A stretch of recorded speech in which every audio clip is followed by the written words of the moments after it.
Good morning to everyone. I'm Dr. Sumi MS. The name of the course is Electromagnetic Fields and today's lecture topic is boundary conditions for electromagnetic fields. On completion, the students will be able to understand the boundary conditions for both perpendicular and parallel field components. Introduction. Maxwell's equations characterize macroscopic matter by means of its permittivity, permeability and conductivity, where these properties are usually represented by scalars and can vary among the type of media. One result of these boundary conditions is that the waves at boundaries across any two medium are generally partially transmitted and partially reflected with directions and amplitudes that depend on the type of the medium across the boundary and the angle of incidence as well as the polarizations. Static fields also generally have different amplitudes and directions on the two sides of the boundary. Some boundaries in both static and dynamic situations also possess surface charge or carry surface currents due to the charge that further affect those fields adjacent to the medium. The boundary conditions governing the perpendicular components follow the both integral forms of Gauss laws as mentioned below, and here D is for the electric field and B for magnetic field. We may integrate these equations over the surface and volume of a thin infinitesimal pill box as illustrated in the figure. The pill box is parallel to the surface and straddles it half, being on each side of the boundary across the medium, and the thickness del of the pill box approaches zero faster than its surface area, where surface area is approximately twice the top area of the box. Beginning with the boundary conditions for electric field, we get from integrating the Gauss law over the pill box as given in the equation below.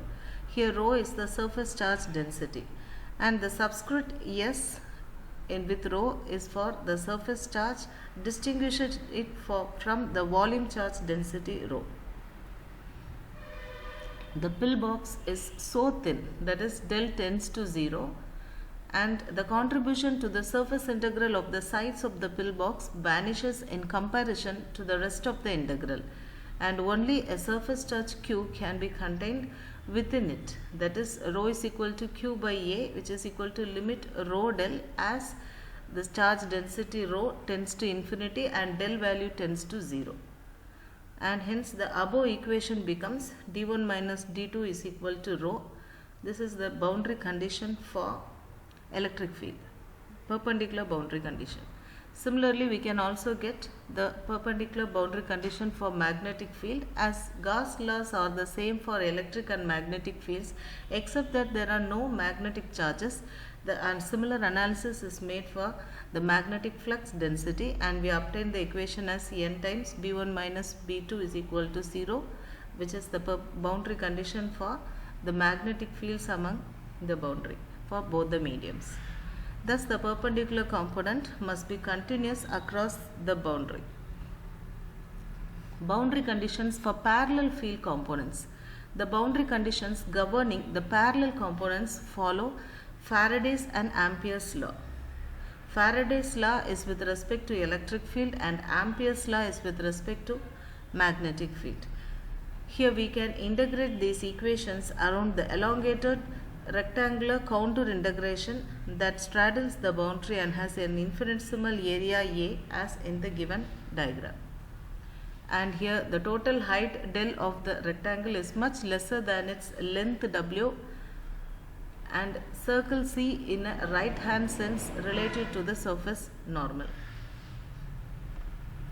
With Faraday's law representing the electric field parallel condition, we obtain the parallel boundary condition from this equation.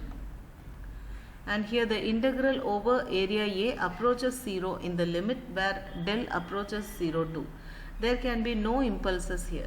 Since the length W is not equal to 0, it follows from the previous equation that E becomes 0.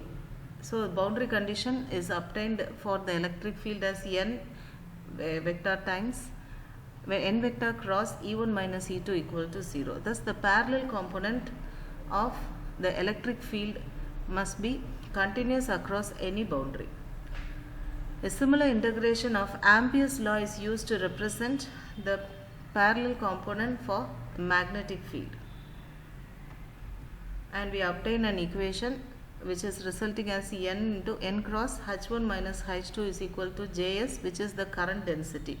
This is the boundary condition, parallel boundary condition across the magnetic field. Quiz questions on boundary conditions for electromagnetic fields. Describe the boundary conditions for perpendicular field components. Describe the boundary conditions for parallel field components. Thank you.